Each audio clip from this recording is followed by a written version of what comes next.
Apakah screen saya sudah terlihat, Pak? Sudah, sudah. Sudah ya, baik. Ya, jadi hari ini kita akan membahas sedikit banyak tentang peran dan kedudukan legal officer dalam perusahaan. Ya, saya rasa kalau hanya bicara tentang peran dan kedudukan legal officer singkat ya, tapi di sini nanti juga saya akan tambahkan tentang tips and trick yang barangkali ada kemampuan-kemampuan tambahan yang bisa semakin dipertajam oleh Bapak Ibu kalau mau jadi legal officer nanti di perusahaan. Pembahasan akan seputar satu, siapa itu legal officer, apa kemampuan yang dibutuhkan oleh legal officer, penting nggak sih punya legal officer dalam sebuah perusahaan, ya wajib atau tidak. Ya wajib atau tidak berarti kita sudah bicara peraturan perundang-undangan, ya apakah diwajibkan atau tidak sebuah perusahaan itu punya legal officer.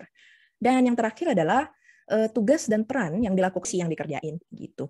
Karena sebenarnya di lapangan banyak sekali perusahaan-perusahaan itu yang suka menggabungkan HRD dengan legal, yang harusnya bukan cakupan dari seorang legal, tapi disuruh kerjain juga. Ya, saya pernah menemukan perusahaan yang seperti itu, salah satu klien beberapa tahun yang lalu, legalnya pegang HR, pegang keuangan juga. Ya, alhasil apa? Nggak fokus. Ya, dan satu divisi itu isinya cuma 2 orang. Ya kan gimana ya? Keteteran pasti yang seperti itu.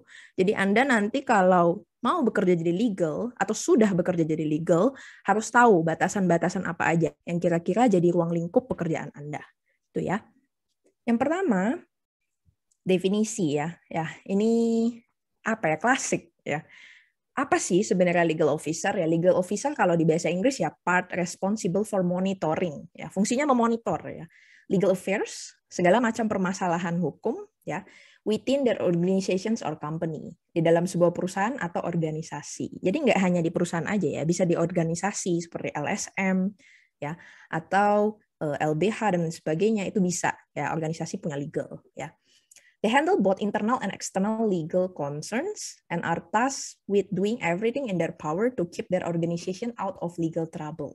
Ya, di sini kuncinya sudah terlihat ya, masalah internal dan masalah eksternal. Ya, contohnya apa? Masalah internal yang ada di dalam perusahaan, ketenaga kerjaan. Ya, legal itu fungsinya salah satunya adalah membuat perjanjian kerja bagi perusahaan. Ya, itu yang secara internal, atau misalnya mengurus segala bentuk pemberitahuan atau announcement yang dilakukan oleh direksi atau komisaris ya.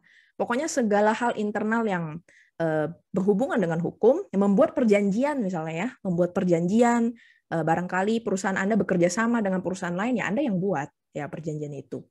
Dan external legal concerns. Ya, eksternal ini seperti apa? Misalnya ternyata ada sengketa ya, sengketa atau permasalahan yang timbul akibat hubungan dengan pihak ketiga dengan perusahaan Anda, ya Anda harus mewakili perusahaan Anda ya, atau representatif lah ibaratnya ya, representatif untuk menyelesaikan masalah perusahaan Anda. Nah, di situ Anda juga punya peran ya kalau ada permasalahan hukum. Hanya saja ini ada catatan.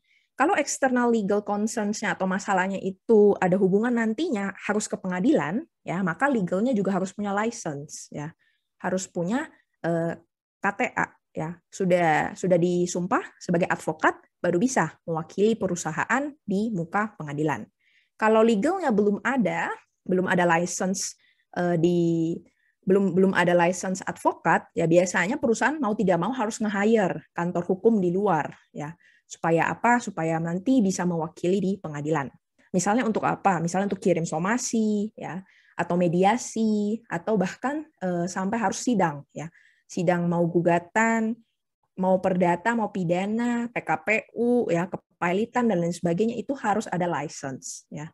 Jadi nggak bisa hanya semata-mata SH, sarjana hukum saja, nggak bisa, ya. Jadi harus punya KTA dulu, harus ujian advokat dulu, disumpah dulu, ya. Habis disumpah nanti keluar kartu tanda advokat dari organisasi advokat itu. Itu baru bisa ngurus external legal affairs yang ada di luar perusahaan kalau sampai ke pengadilan. Nah, itu di situ sudah terlihat cakupannya luas ya, sudah cukup luas. Jadi rasanya nggak mungkin kalau digabung-gabungkan sama lain jadi HR juga, bidang keuangan juga ya. Tuh otaknya gimana ya? Panas ya. Dan apa ya, tidak akan fokus kalau menyelesaikan begitu banyak masalah. Nah, disitulah tanggung jawab dari legal officer, ya kurang lebih ruang lingkupnya seperti itu. Nah, selanjutnya Kemampuan apa sih yang kira-kira harus dimiliki legal officer? Ya, yang pasti wajib sarjana hukum, ya karena nggak mungkin ya legal tapi dari SE misalnya. Ya kalau kombinasi nggak apa-apa double degree, tapi wajib ya harus sarjana hukum baik di Indonesia maupun di luar. Terus kemampuan yang harus dimiliki adalah satu, researching. Nah, researching ini apa? Researching ini adalah riset. Riset untuk mengetahui peraturan perundang-undangan di Indonesia saat ini itu seperti apa. Ya. Kalau di perusahaan internasional itu bahkan lebih luas risetnya. Risetnya harus ngecek aturan yang bahkan mungkin di luar negeri juga, atau dengan hubungan dari perusahaan yang dari negara mana, let's say dari Hong Kong atau dari China ya, yang sekarang lagi hype banget ya. Kita harus riset ya. Riset peraturan perundang-undangan, apa sih aturan yang saat ini berlaku. Saya ambil contoh tadi pagi di kantor. Ini juga karena kemampuan riset, karena kemampuan researching ya. Saya juga baru tahu ternyata karena salah satu klien request ya mau riset tentang debt collector, karena mereka kesal ya. Kesal ada perusahaan pembiayaan di perusahaan yang kalau datang nagih utang itu selalu pakai kekerasan ya, banyak yang seperti itu.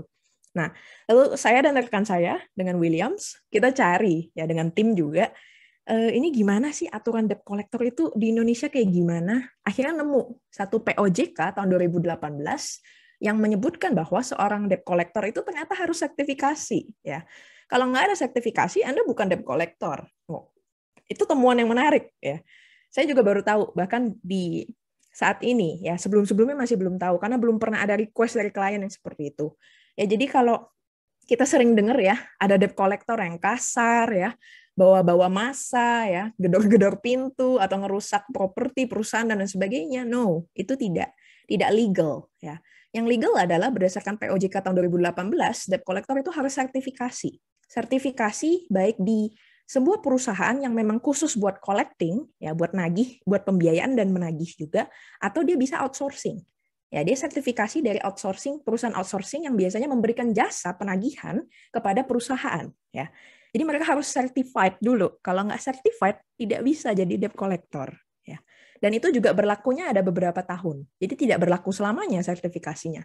Itu harus terus-menerus diperbaharui. Mereka harus tahu cara collecting debt yang seperti apa yang baik, sopan gitu ya, dengan cara sesuai menurut peraturan perundang-undangan yang ada. Ya, jadi seperti itu. Jadi menurut saya adalah kemampuan researching itu sangat penting ya. Karena kadang-kadang kita dihadapi dengan permasalahan hukum yang kita sama sekali nggak tahu, buta. Ya.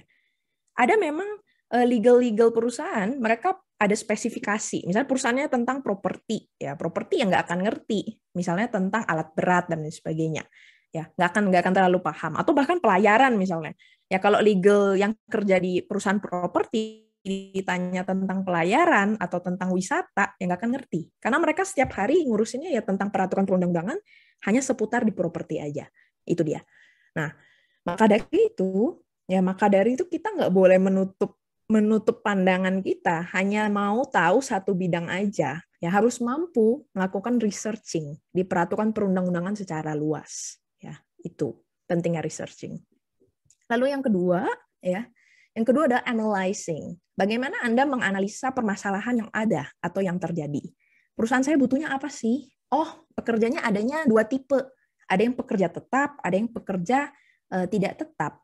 Lantas perjanjian apa yang harus saya berikan? Ya, bagi yang pekerja tetap saya berikan perjanjian kerja waktu tidak tertentu. Kalau bagi pekerja yang bekerjanya hanya beberapa tahun, ya kita mungkin bisa kasih perjanjian kerja waktu tertentu. Ya. Analyzing, kebutuhan perusahaan apa sih? Butuhnya apa? Butuh perjanjian, butuh MOU, let's say. Ya banyak, ya. Kebutuhan perusahaan itu banyak.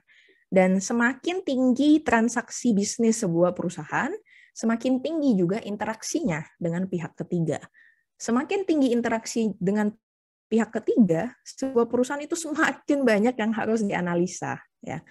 Too much ya, kadang-kadang too much things sampai mereka nggak bisa nge-hire cuma satu legal ya. Mereka bahkan bisa nambah beberapa orang legal atau bahkan minta pendapat hukum dari kantor hukum ya. Jadi itu selalu biasanya umum banget terjadi. Ya nggak cukup hanya punya legal, mereka hire lagi dari pihak ketiga, hire lagi dari kantor hukum buat tahu pendapat dari pihak ketiga seperti apa. Itu analyzing. Terus yang selanjutnya drafting. Ya, drafting ini kebanyakan berhubungan dengan perjanjian, ya. Perjanjian atau peraturan perusahaan, ya. Drafting itu kita bikin klausul dari pasal 1 sampai pasal terakhir. Kira-kira apa sih yang dibutuhkan di dalam sebuah perjanjian? Misalnya perjanjian jual beli. Ya, perjanjian jual beli harus draftingnya harus ada barang yang dijual dan siapa pembeli. Dari pihaknya ada penjual, ada pembeli, objeknya apa yang dijual, harganya berapa, jangka waktunya berapa lama, cara pembayarannya seperti apa. Kalau ada keadaan kahar atau force majeure, misalnya banjir, tiba-tiba barangnya nggak bisa dikirim, let's say. Bagaimana pengaturannya? Apakah ada toleransi waktu? Ya, kalau terlambat bayar gimana? Ada denda atau tidak? Ya, kalau ada sengketa muncul, selesaikannya di mana? Ya, hal-hal seperti itu yang harus benar-benar mampu ditata oleh seorang legal officer supaya membuat perjanjian yang baik, supaya mencakup semua kebutuhan dari perusahaan. Bagaimana caranya itu mengakomodir kebutuhan dari si pengusaha atau perusahaan. Oke, itu drafting. Drafting nanti ada materinya tersendiri. Saya akan bahas lebih lanjut ya. Nanti ada sesi kontrak drafting. Itu untuk drafting. Kalau reviewing, ya reviewing adalah kemampuan untuk kita mereview. Kita dapat kontrak dari pihak lain. Jadi bukan kita yang buat, ya, bukan kita yang buat dari nol, tapi dari pihak lain misalnya. Ketika mereka kasih kita perjanjian, apakah kita langsung kasih ke atasan kita terus tanda tangan? Ya enggak, ya. Jangan seperti itu. Tidak 100% hal-hal yang dicantumkan itu sesuai dengan apa yang kita butuhkan atau yang bisa kita sanggupi, ya. Jadi kita harus review dulu per pasal. Oh, pasal 1 sesuai nggak ya? 2 sesuai nggak ya? Ya, dari awal sampai akhir. Kalau ada yang tidak sesuai, Anda masih punya waktu untuk negosiasi, ya. Jadi jangan sekoyong-koyong langsung, udahlah, udah dapat perjanjiannya, saya kasih ke direksi. Atau kasih ke direktur utama tanda tangan, ya. Atau ke VP manager, kalau misalnya yang perusahaannya properti. Ya, nggak bisa seperti itu. Harus direview dulu, apa yang menguntungkan, apa yang melemahkan atau merugikan pihak kita maupun pihak lain, ya. Ada tidak penjaminnya misalnya, ya. Hal-hal seperti itu yang harus kita review supaya tidak merugikan pihak perusahaan. Nah, review ini kadang-kadang gampang-gampang susah. Ya, kenapa saya bilang gampang-gampang susah? Karena kita kadang-kadang beda style. Ya, setiap legal itu saya paham draftingnya itu stylenya berbeda bahasanya. Ada yang mudah dimengerti, ada yang tidak mudah dimengerti. Ya, jadi makanya review itu sangat penting. Ya, jangan hanya ya udah terima aja di langsung tanda tangan. Jangan seperti itu. Anda membantu perusahaan Anda untuk memfilter, ya, melakukan filter. Ini perjanjian baik atau tidak, menguntungkan atau merugikan perusahaan. Kalau merugikan, sampaikan ke atasan Anda. Ini kita harus negosiasi, ya. Kita harus negosiasi, ketentuannya nggak boleh seperti ini. Kenapa merugikan seperti ini? Potensinya apa masalahnya? Ya Anda sebutkan, let's say. Itu reviewing. Nah, reviewing tadi berhubungan dengan anticipating. Artinya adalah Anda harus mengantisipasi timbul ada masalah atau kerugian yang akan terjadi di masa mendatang. Ya. Sebelum tanda tangan, kita harus mengantisipasi bagaimana caranya supaya tidak timbul kerugian bagi perusahaan. Dan bukan hanya perusahaan, tapi untuk Anda juga sebagai legal. Ya. Bayangkan kalau ternyata perjanjian yang sudah ditandatangan oleh atasan Anda, suatu saat ternyata bermasalah. Toh Anda juga yang akan menyelesaikan masalah itu, atau Anda yang akan terbebani dengan masalah itu. Ya, jadi sebisa mungkin mengantisipasi masalah yang akan timbul sebelum dealing dengan orang lain. Begitu juga pada saat Anda drafting, antisipasi dulu. Pasal ini butuh, pasal ini nggak butuh, gitu ya. Salah satu pengalaman yang menurut saya cukup menarik ya, dulu ada perjanjian, waktu itu saya lupa dealingnya sama siapa, tapi para pihak itu intinya mengamini untuk melakukan penitipan uang. Ya. Jadi si A menitipkan uang kepada si B. Di dalam perjanjian yang sebelumnya dibuat oleh orang lain, tidak disampaikan bagaimana cara melakukan penitipan. Ya. Jadi hanya bilang ya udah menitipkan sejumlah uang berapa ratus juta. Akhirnya muncul masalah. Si A mengklaim bahwa sudah mentransfer uangnya, tapi tidak ada buktinya, tidak ada screenshotnya. Terus B bilang, loh, kan katanya udah transfer buktinya mana? Ya, si A bilang, loh, saya nggak wajib untuk ngasih bukti. Yang pasti saya sudah kasih DP-nya. DP untuk penitipan sekitar 50%. Ya. Ternyata ditunggu, masalahnya di bank. Ya. Masalahnya di bank memang prosesnya agak lama, karena ternyata lewat limit dari si A. Nah, masalah yang seperti ini sepele. Kelihatannya sepele, tapi penting untuk diatur. Ya. Di dalam perjanjian tadi penitipan harusnya disampaikan bagaimana cara penyampaian kalau sudah melakukan transfer uang yang dititipkan. Misalnya, A harus mengirimkan screenshot atau bukti transfer atau pembayaran. Misalnya kalau misalnya di bank, ya udah lewat bukti yang biasanya ada di teller, secara tertulis. Atau Anda sebutkan secara umum, harus menyampaikan bukti tertulis kepada B misalnya.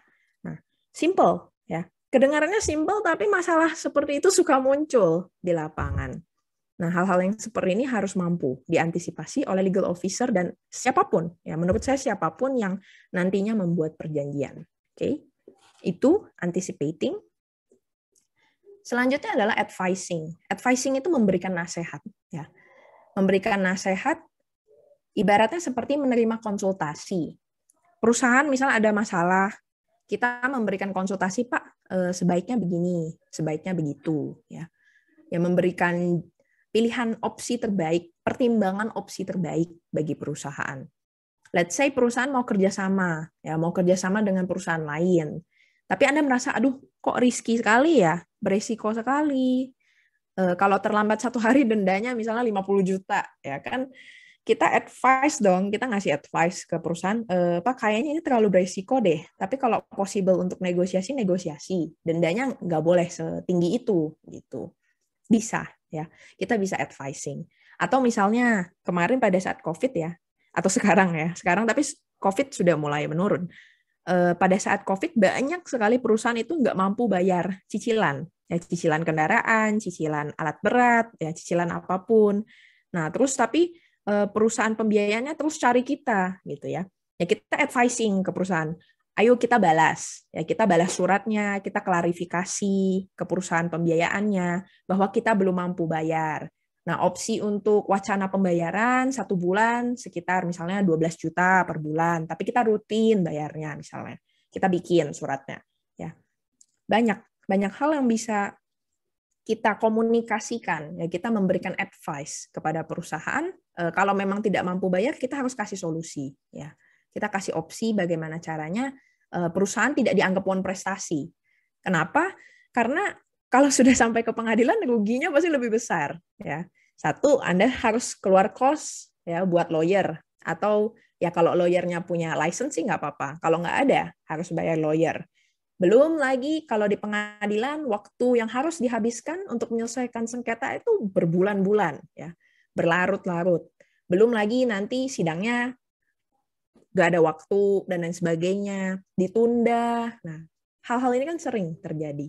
Ya jangan sampai perusahaan malah merugi hanya karena hal sepele, tidak menjawab surat atau tidak mengklarifikasi ke pihak ketiga, tidak menanggapi somasi misalnya.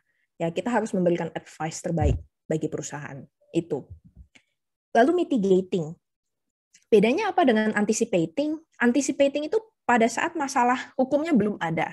Ya, Anda jauh melakukan preventions, ya. Anda jauh mengantisipasi itu. Tapi kalau mitigating, masalah sudah ada, ya. Masalah sudah ada, terus selesaikannya gimana? Kalau di bisnis, di perusahaan, ya legal officer itu biasanya perusahaan lebih prefer soft, ya penyelesaiannya yang win-win solution, yang halus aja lah, nggak usah sampai ke pengadilan, nggak usah sampai ke arbiter, nggak usah. Selesaikannya mediasi aja, kita ngobrol meeting, ya. Bagaimana nih jalan keluarnya? Ya jangan sampai merusak salah satu customer misalnya. Karena kadang-kadang kalau sudah sampai pengadilan, satu nama baik, reputasi jadi turun. Ya kenapa?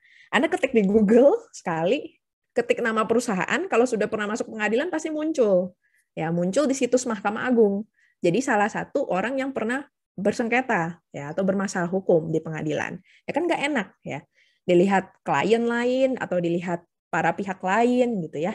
Apalagi pada saat clearing ya. Pada saat clearing itu orang ngecek kita nih masih bersih apa enggak, transaksinya gimana ya. Keluar dan itu selamanya. nggak bisa hilang ya.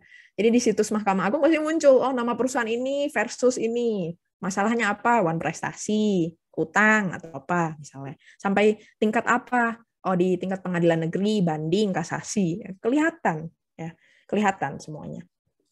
Jadi lebih bagus menyelesaikannya ya win-win solution aja, mediasi. Ya kita ngobrol negosiasi. Daripada harus sampai ke pengadilan, belum lagi sidangnya terbuka ya, dilihat semua orang, umum, ya kan nggak enak gitu. Kecuali arbitrase. Kalau arbitrase itu tertutup sifatnya. Itu kalau mitigating ya. Sebaik-sebaiknya sebagai legal officer kalau di perusahaan selesaikan dengan soft ya, selesaikan dengan tadi mediasi, negosiasi, lebih baik seperti itu daripada merusak reputasi atau nama baik perusahaan itu. Terus yang terakhir adalah solving ya. Bedanya apa? Mitigating dengan solving ya. Solving itu tadi karena sudah ada masalah harus kita mitigasi. Solving itu adalah opsional dari solusinya apa aja. Ya tadi penyelesaian itu banyak jenisnya. Mau Anda mediasi, mau Anda pilih negosiasi dulu, mau Anda bersurat dulu, kasih somasi dulu, atau mau langsung selesaikan di pengadilan, ya face to face, ya kan berantem gitu. Ya itu opsi, ya opsional. Ya solving pilihlah yang menurut Anda kira-kira paling menguntungkan perusahaan, ya tidak merusak reputasi perusahaan, dan bagaimana caranya ya para pihak puas gitu ya. Para pihak puas terhadap penyelesaian masalahnya. Itu. Jadi pada saat solving Anda memilih mau menyelesaikan dengan cara apa. Itu. Nah, ini yang menurut hemat saya skill atau kemampuan yang wajib dimiliki legal officer. Jadi kalau teman-teman yang baru lulus atau masih kuliah, tidak hanya pengetahuan aja, ya tidak hanya pengetahuan hukum atau tahu peraturan perundang-undangan aja kalau mau jadi legal officer. Banyak soft skill yang harus Anda ketahui ya. Karena balik lagi sebagai legal officer Anda akan engaging with a lot of people, a lot of party ya. Anda akan berinteraksi dengan banyak orang, gak cuma perusahaan Anda aja tapi pihak ketiga juga ya. Jadi harus mampu bagaimana caranya tadi, researching, analyzing, drafting, mereview, ya mengantisipasi masalah, memberikan konsultasi, advising, mitigasi kalau masalahnya sudah ada dan selesai, solving, memilih ya, memilih solusi yang terbaik seperti apa itu. Sampai di sini barangkali ada yang mau bertanya? Sebelum saya lanjutkan lagi. Atau bahkan ada yang mau sharing? Pernah ada masalah pada saat di salah satu kemampuan atau merasa oh kurang atau ada tambahan skill lain yang barangkali wajib dipenuhi oleh seorang legal officer? Ini nggak hanya legal officer ya, advokat juga perlu. Saya harus bilang semua profesi hukum mostly butuh semua kemampuan ini. Ya, mau soft skill-nya maupun hard skill-nya itu harus ada supaya mampu mengemban profesi Anda dengan baik. Baik, tidak ada pertanyaan? Baik, saya lanjutkan ya. Nah, ini kemampuan tambahan ya. Kemampuan tambahan ya additional lah ya. Yang pertama adalah commercial awareness. Itu adalah kesadaran Anda terhadap komersial. Maksudnya apa? Terhadap hal-hal yang terjadi di sekitar kita. Berita ya. Terus Anda juga harus update ya nggak di sosmed juga sih. Sosmed kadang-kadang memberikan banyak insight ya, banyak pengetahuan juga. Ya, tapi ambil yang positif ya, berita, kemudian anything like ada permasalahan hukum terbaru muncul ada kajian atau analisa hukum dari pihak lain misalnya ya. Jadi harus up to date. Jangan hanya kayak kacamata kuda lurus terus ya, tapi nggak lihat sekitar ya. Let's say ini salah satu yang sering banget terjadi adalah tentang perizinan. Sekarang udah ada OSS ya. OSS yang terbaru ya. Nah, itu perizinan banyak sekali perusahaan yang sudah mulai update ya. Nah, itu nanti akan dibahas oleh Williams. Sudah sampai mana perizinan itu update-nya yang terbaru seperti apa. Ya, jadi commercial awareness itu penting. Atau Anda mau lihat juga berita-berita internasional. Oh, misalnya ada larangan untuk ekspor impor batu bara dari Indonesia ke Jepang, ke Cina dan lain sebagainya. Nah, Anda harus tahu, misalnya perusahaan Anda ngurusin coal, ya ngurusin batu bara, ya Anda udah harus kasih tahu ya ke atasan Anda, Pak, ini ada larangan nih sekarang, nggak boleh kirim kalau keluar, tapi kalau ke dalam negeri masih boleh. Ya, sudah mulai misalnya ditarik, nggak boleh transaksi lagi kalau yang keluar negeri. Ya, let's say. Itu commercial awareness. Ya. Nggak semua hal di-announce. Nggak semua hal muncul aturannya dulu. Biasanya isunya muncul justru di berita. Ya. Saya juga ambil salah satu contoh, waktu pandemik. Ya. Waktu pandemik kan suka muncul ini ya, pembatasan. Ya. Pada saat berita sudah muncul, saya cek aturannya belum keluar, ya. Tapi udah tahu, oh di berita ada pembatasan nih di wilayah mana aja, level berapa. Ya taunya dari berita, ya diumumin sama Pak Luhut, gitu ya. Tapi pas cari di aturannya di internet, ya atau masuk ke website Kemenkumham dan lain sebagainya, nggak ada, aturannya belum keluar, ya. Ternyata setelah diumumkan, aturannya keluarnya besok, gitu, ya. Jadi hal-hal seperti itu ya kita udah tahu duluan ya dari berita, ya. Atau BPJS kemarin isunya katanya mau naik, ya, mau naik tapi semua kelasnya mau disamain, aturannya udah keluar belum, ya. Tapi sudah ada isunya, ya setidaknya kita tahu, oh nanti ke depan nih ada rencana iurannya bakal sama semuanya, ya. Jadi di hal-hal seperti itu harus peka dengan berita. Terus yang kedua detail oriented, ya detail oriented artinya Anda harus detail, ya. Detail dalam hal apa? Misalnya perusahaan Anda punya piutang. Piutangnya let's say 1 M setengah misalnya. 1.500.000.000. Anda kirim somasi dari perusahaan Anda ke pihak ketiga yang ngutang, ya. Ternyata kecal ketik, ya kurang 1-0, ya. Udah sampai somasi 3 kali, ternyata nggak dibales. Anda gugatlah di pengadilan wan prestasi karena tidak bayar utang berdasarkan perjanjian utang piutang. Sampai ke pengadilan, ya Anda mungkin gugatannya NO, ya ditolak sama hakim. Kenapa? Karena angkanya beda, ya. Angkanya tidak sesuai misalnya dengan invoice atau purchase order, ya, atau semua pemesanan yang sudah masuk, ya, yang sudah Anda keep, let's say. Buktinya tidak sesuai dengan somasi yang dicantumkan, angkanya berbeda. Bisa aja NO, ya. Karena apa? Karena kabur misalnya. Ya gugatan kabur. Ngakunya 1,5 M tapi disomasi ketiknya cuma 150 juta, let's say, atau 15 juta, nolnya kurang. Ya. Jangan sampai seperti itu. Ya. Sebagai pengemban profesi hukum, detail oriented itu penting. Sedetil mungkin. Satu angka yang beda Anda sudah merugikan perusahaan. Ya. Satu angka yang berbeda aja, Anda sudah bukan hanya merugikan, tapi buang-buang waktu. Udah sampai ke pengadilan, udah bayar, ya, udah bayar jasa lawyer, udah bayar PNBP ke pengadilan, kan administrasi harus bayar juga dong, ya. Udah habis waktu, habis uang, ya. Jangan sampai seperti itu, hanya karena teledor tidak detail itu. Structured, ya harus terstruktur, ya jangan berantakan lah. Misalnya bikin perjanjian. Ada kan perjanjian yang satu kesatuan. Banyak banget kalau di perusahaan konstruksi, ya. Ada perjanjian turunan-turunannya. Jadi kalau ditandatangan harus semua satu paket. Ada yang dia aturannya umum, general, ya isinya yang tidak diubah, yang cukup ditandatangan saja. Terus ada perjanjian turunannya yang biasanya isinya ketentuan yang disepakati. Ya, itu biasa kalau di perusahaan konstruksi. Nah, itu harus terstruktur. Jangan sampai yang ditandatangan misalnya hanya yang umumnya aja atau yang spesifiknya aja. Taunya yang umumnya tidak disepakati. Taunya pada saat pelaksanaan timbul kerugian, tapi nanti pihak ketiganya ngaku, loh saya nggak pernah tanda tangan yang umum misalnya, nggak berlaku di saya dong, saya berlakunya pokoknya yang spesifik aja gitu, ya. Jangan seperti itu, harus terstruktur, tahu ya setiap perjanjian butuhnya apa saja, transaksinya butuh apa aja, jangan berantakan ya. Jadi sebagai legal officer harus rapi ya, terutama arsip. Kenapa saya bilang arsip itu penting ya? Salah satu klien kita ada tuh transaksi dengan BUMN sampai bermiliar-miliar. Dari tahun 2018 ada yang tidak dibayar, ya tidak dibayar tapi dia bingung, arsipnya nggak ada invoice-nya. Terus kita yang mau bantu menagih itu berdasarkan peraturan perundang-undangan dan perjanjian ya nggak bisa. Gimana mau nagih? Bukti Anda nggak ada, gitu. Ya cuma bilang, iya Pak, iya Pak Bu, saya nggak tahu waktu itu naruhnya di mana. Ya gimana, gitu. Kalau misalnya dari pihak lawan tidak mengakui ada biaya yang ada kewajiban pembayaran yang harus mereka bayar, ya sia-sia.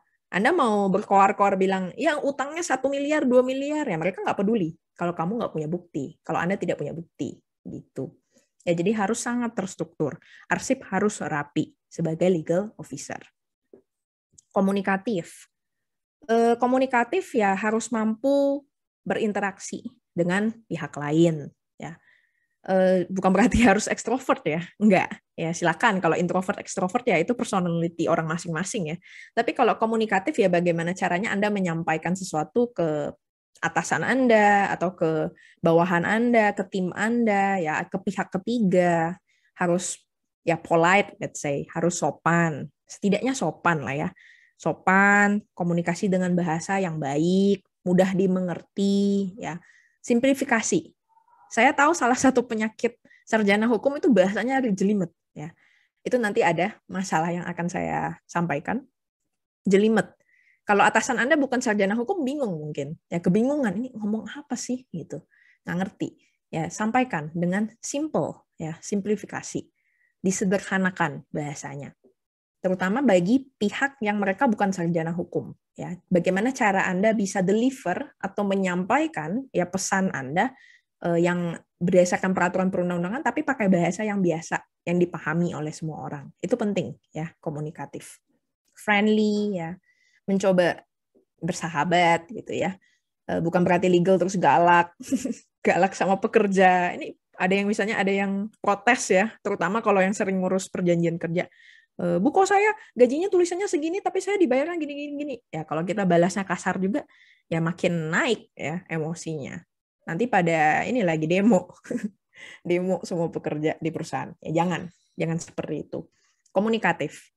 Bagaimana caranya kita menyampaikan apa yang dibutuhkan oleh perusahaan dan pekerja. Ya kita cari jalan tengahnya. Bila perlu ya mungkin dipertemukan gitu ya. Supaya nanti satu suara. Jangan sampai tidak komunikatif. Itu. Terus teamwork.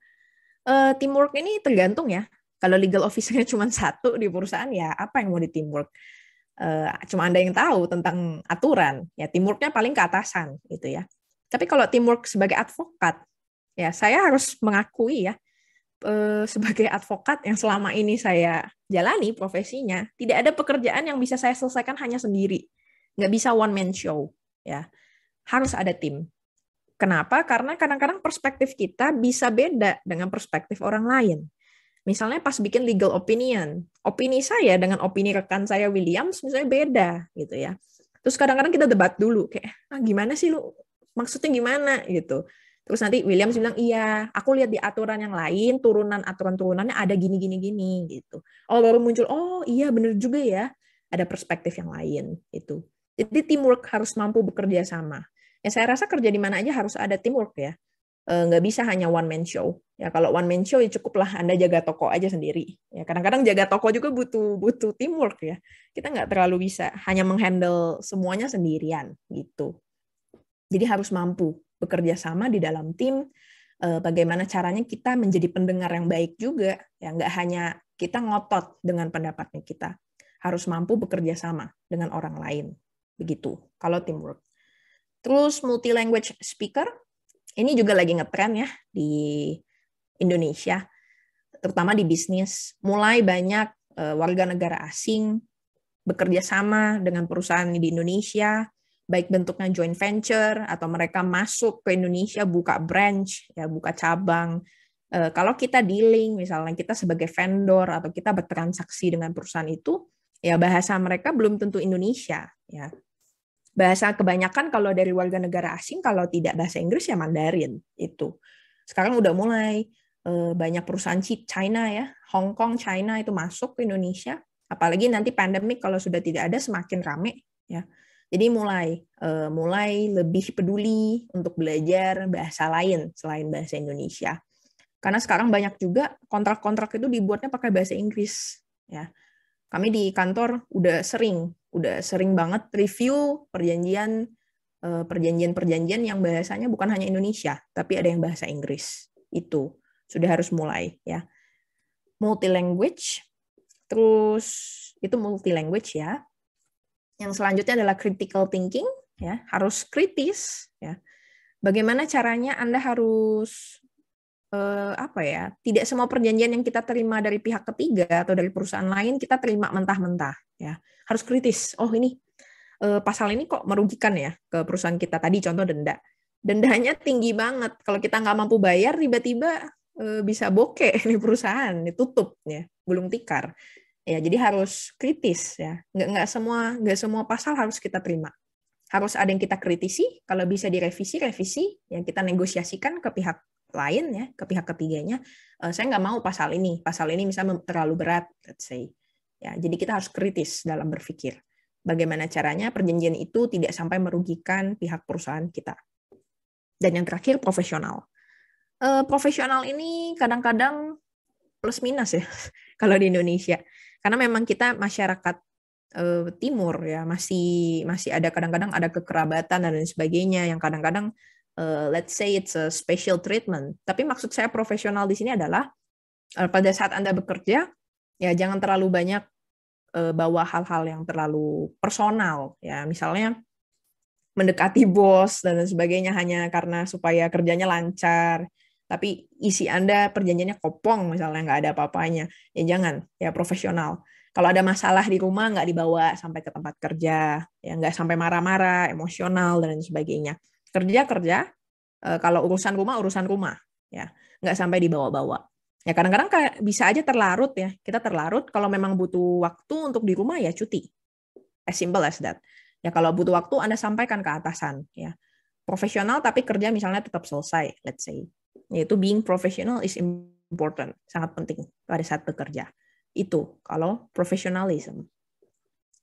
Selanjutnya, nah ini yang akan saya bahas. Penyakit sarjana hukum pada umumnya. Saya pernah baca buku, bukunya itu The New Lawyer's Handbook by Karen Talacker.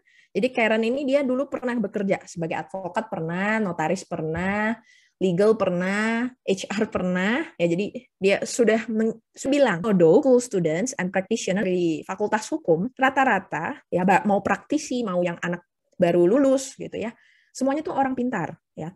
Kenapa pintar? Ya di dalam bukunya dijelaskan bahwa orang-orang hukum itu, orang-orang yang profesi hukum itu kayak palu gada ya, apa aja dipelajarin gitu ya. Biasa peraturan perundang-undangan misalnya tentang perumahan, tentang tanah, ya kita pelajarin semuanya, udah sampai teknisi ya, energi, semua bidang kita pelajari mau nggak mau karena aturannya begitu banyak ya, begitu bervariasi ya, jadi pinter ya. Rata-rata kata Karen, anak-anak yang fakultas hukum itu semuanya anak-anaknya pinter ya. But being very smart is only one component of being successful. Tapi menjadi pintar itu bukan hanya satu komponen untuk Anda sukses ya. Tapi masih ada komponen-komponen lainnya. Masih ada komponen-komponen lainnya yang harus Anda asah. Jadi tidak cukup hanya pintar, hanya tahu peraturan perundang-undangan. Ya, itu bagi teman-teman yang sekarang masih kuliah, itu bisa jadi ini ya, jadi masukan. Nggak cukup hanya pintar di peraturan perundang-undangan aja. Nggak cukup kalau nilai IPK-nya tinggi. Kuliah terus lulus mau ngapain? Harus dipikirkan. Ya, harus ada soft skill yang diasah, harus ada kemampuan-kemampuan lain yang harus Anda pelajari ya supaya nanti bisa lebih diterima di masyarakat. Itu yang jadi catatan dari Karen. Apa yang harus dilakukan? Satu, hindari mindset bahwa Anda tahu segala hal tentang hukum. Setiap kali atasan atau rekan kerja menanyakan sesuatu permasalahan hukum. Ya, ini kadang-kadang penyakit sarjana hukum.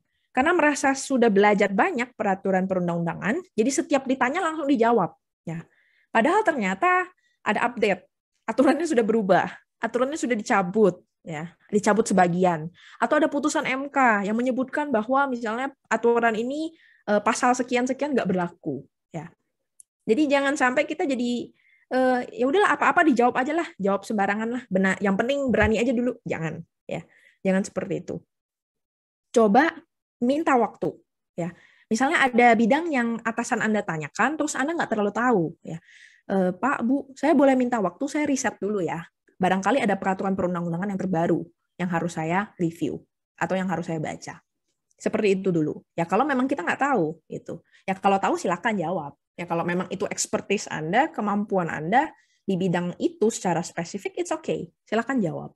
Ya tapi kalau nggak tahu banget, ya nggak tahu banget dan atau nggak tahu sebagian gitu ya, butuh waktu, minta waktu dulu ya. Minta waktu, Anda review dulu, research dulu, tanya pendapat dulu dengan orang lain, barangkali tim Anda atau legal dari perusahaan lain yang bersangkutan sesuai bidang atau lawyer, ya. Makanya punya koneksi banyak itu penting. Kadang-kadang di profesi hukum. Jadi kita tahu, kita bisa nanya ke siapa, nanya ke orang lain yang lebih paham. Itu yang pertama. Yang kedua, usahakan untuk selalu membaca peraturan perundang-undangan terkait sebelum memberikan nasihat hukum kepada orang lain dan perusahaan. Ya. Ini saya belajar banget. Salah satu contohnya, beberapa hari yang lalu ada klien minta Zoom meeting. Terus nanya, Bu, saya tuh nyewain ruangan. Jadi dia punya kayak space gitu, sewain ruangan buat orang-orang yang mau jualan pakaian. Ya, jadi di bidang fashion. Ya. Terus ada pada saat COVID, beberapa bulan ada penyewa yang sama sekali tidak kembali. Ya. Tapi barangnya masih di situ. Ya, barangnya masih di sana. Tapi orangnya nggak balik-balik, tokonya nggak buka sama sekali. Nggak tahu kemana. Dikontak apa segala macam nggak jelas. Dicari alamatnya nggak ada. Ya. Jadi saya harus gimana, Bu? Boleh nggak barang-barangnya saya keluarin terus saya jual, katanya. Tunggu dulu. Ya, setahu saya leasing yang mereka ada akta fidusia dan lain sebagainya, itu aja nggak boleh langsung mengeksekusi di tempat. Ya, nggak boleh. Ya, gimana dengan Anda yang landasannya bukan akta, ya hanya sekedar perjanjian sewa, ya sewa ruangan, boleh nggak langsung eksekusi? Ya, karena saya tidak tahu, saya langsung bilang, Bu, izinkan kami dengan tim, kita coba riset dulu ya, Bu. Kami akan kembali setelah kami sudah riset peraturan perundang-undangan seperti apa. Kira-kira apa langkah yang bisa Ibu ambil gitu. Ya, kita bisa coba ya. Kita bisa coba bagaimana caranya by the time. Ya, by the time bukan berarti Anda ini santai-santai ya, enggak. Ya, by the time buat Anda supaya bisa riset. Ya, riset review, mungkin ya review perjanjian yang lain dan lain sebagainya, boleh nggak langsung eksekusi? Atau harus kita keep dulu barang-barangnya misalnya. Nah, bagaimana caranya? Ya, saya juga belum nemu itu. Karena masih on progress lagi kita riset. Ya. Jadi hal-hal yang seperti itu minta waktu dulu. Ya, jangan ceplos-ceplos aja. Langsung bisa, Bu, bisa. Terus nanti Anda yang disuruh eksekusi. Terus Anda yang tanggung jawab. Kalau misalnya orangnya datang tiba-tiba muncul. Ya, jangan. Nanti tanggung jawabnya Anda yang beban sendiri. Gitu. Terus yang ketiga, apabila Anda dihadapkan dengan permasalahan hukum yang sama sekali tidak Anda ketahui, Anda bisa meminta waktu untuk melakukan riset, ya tadi ya, berhubungan ya ini, dan melihat pendapat hukum dari perspektif orang lain. Ya, barangkali ada teman gitu ya, advokat, atau mungkin kalau memang sangat tidak tahu, kita benar-benar nggak tahu gitu ya, ya Anda request lah ke atasan, Pak, saya kayaknya kerjanya ini berat banget dan ini di luar dari ruang lingkup saya. Boleh tidak misalnya kita hire konsultan hukum independen, ya misalnya ya. Bisa seperti itu. Atau nanya ke teman, ya teman yang advokat atau teman yang di perusahaan lain, legal perusahaan lain, let's say, ya.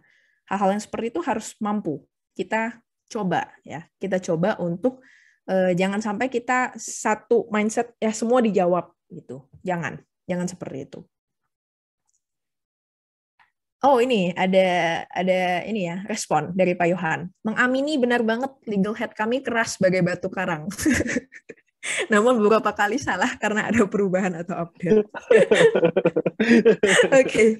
Ya ini wajar ya. Karena mereka kadang-kadang apa ya? Merasa ya udah aturannya kayak gitu, Pak. Gimana? Ya. Taunya pada saat kita sudah kasih waktu, kita sudah mau deal, ada update, let's say. Mereka nggak baca, ya. Legalnya nggak baca atau belum review itu. Akhirnya diubah lagi. Ya, begitulah. Maksud saya itu memang penyakit sarjana hukum, penyakit yang tidak tampak, tapi memang banyak terjadi. Ya, saya juga nggak menutup kemungkinan dulu saya seperti ini juga. Dulu pada saat pertama kali lulus, saya kayak gini, kalau ditanya sama atasan saya, dulu konsultan di ILO, pas ditanya saya selalu langsung jawab. Tapi akhirnya ditegur, dia bilang, Winnie jangan seperti itu. Kamu cek dulu aturan yang terbaru seperti apa. Baru kamu datang lagi ke saya.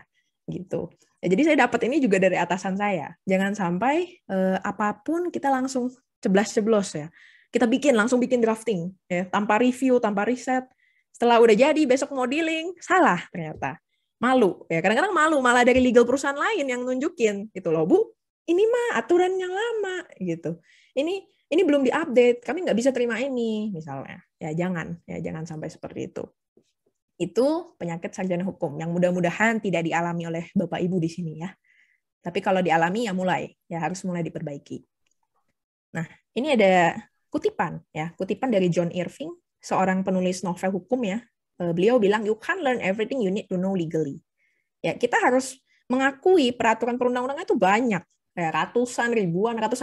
Ya, Anda kalau buka website JDHI ya, yang isinya peraturan perundang-undangan, waduh, dari yang tahun 1900 sekian aja ada gitu ya. Dan aturannya masih berlaku, masih ya. Undang-undang agraria kurang tua apa? 1960 ya. Masih berlaku, masih ya. Ya kita nggak bisa masukin semua ya, nggak bisa semuanya dimasukin ke dalam otak, diingat semua nggak bisa ya. Memang kapasitas otak itu ada kapasitasnya ya, walaupun sekarang udah dibantu dengan internet ya. Kalau ingat, oh iya, aturan tanah apa keluar perlu dibaca nggak? Masih perlu ya, masih perlu dibaca dan masih perlu direview ya. Pertanyaannya, apakah kita harus menjadi orang yang serba tahu dan serba bisa? Ya boleh ya, serba tahu dan serba bisa itu kemampuan. Tapi kalau mengakui kita tahu semua hal, as a perfectionist person, ya nggak bisa.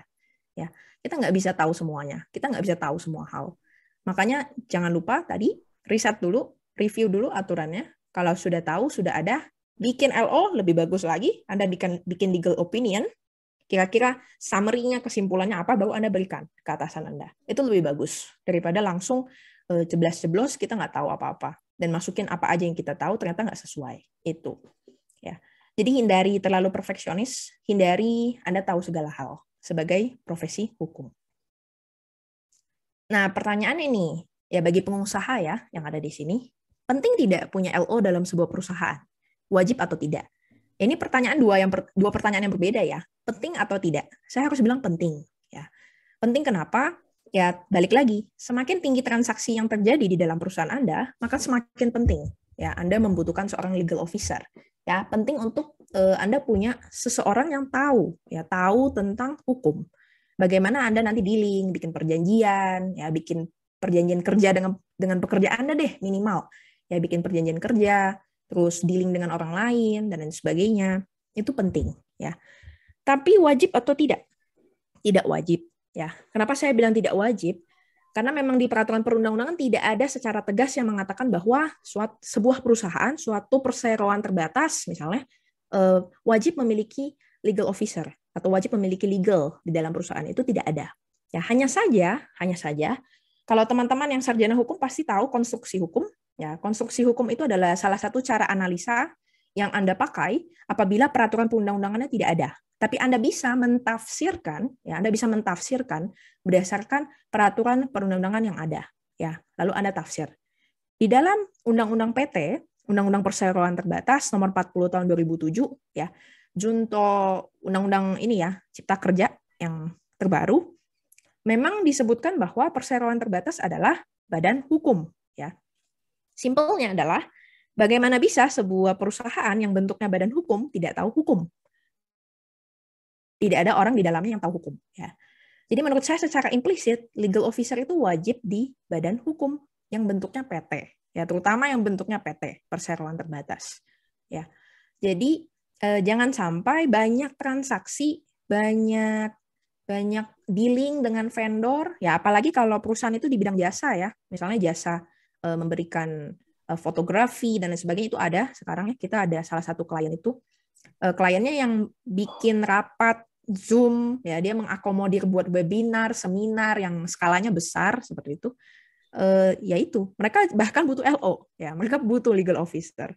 Bahkan sampai nanya ke kita, Mbak, ada ini nggak calon legal officer yang bisa kita hire? Karena kita banyak banget dealing terus bingung, ya banyak transaksi hukum yang kita nggak tahu harus gimana. Ya, hal-hal seperti itu penting. Jadi balik lagi tadi, penting tidak punya legal officer, penting, wajib atau tidak berdasarkan peraturan perundang-undangan tidak wajib, tapi secara implisit kalau ditafsirkan berdasarkan konstruksi hukum itu wajib. Ya. Nah catatan, tidak menutup kemungkinan perusahaan itu punya tim legal. Ya, mereka punya divisi legal, tapi bersamaan dengan retainer. Nah, apa itu retainer? Retainer itu adalah tim pengacara di kantor hukum di luar perusahaan. Ya, karena apa? Karena hukum itu luas banget. Ada banyak aspek yang belum tentu bisa dijangkau oleh legal officer. Contohnya tadi yang saya sebutkan, kalau ternyata amit-amit perusahaannya harus sampai sidang ke pengadilan, legal officer-nya belum punya license, ya mau nggak mau, Anda harus hire lawyer dari luar. ya. Atau misalnya ada bidang-bidang tertentu, kepailitan, yang nggak akan bisa Anda bergantung dengan legal officer, karena kepailitan butuh kurator, butuh lawyer, ya. Dan itu semua ada profesi spesifiknya. Itu nggak bisa hanya pakai legal officer semata. Ya, oleh karena itu, penting untuk meminta opini hukum dan perspektif dari pihak ketiga. Kalau memang perusahaan sudah tidak bisa handle. Jangan sampai udah telat, ya, udah sampai disita asetnya, Anda baru cari lawyer, ya udah malas banget itu lawyernya. Ya, antara malas, ditolak, atau kedua, terlalu mahal ya fee-nya. Karena udah terlalu complicated masalah hukumnya. Itu. Saya masih punya waktu, Pak Hafiz? Oh ya, sepertinya kita break dulu ya Bu Willy Break ya. dulu. Kita Oke. break dulu dan nanti masuk lagi pukul 20.30 Oke. bersama Bapak 20.30. Williams Baik. dengan Oke. topik prosedur pendirian perusahaan. Oke. Baik, Saya silakan Bapak closing Ibu sedikit. kita ya. Closing dikit boleh, Pak Hafiz? Ya, silakan Bu. Oke, ya. Nah, saya slide kan sudah di-share ya ke teman-teman. Ini saking serunya mungkin kelasnya ya. Jadi overtime ya. Intinya adalah tugas dan peran legal officer tadi udah kelihatan ya.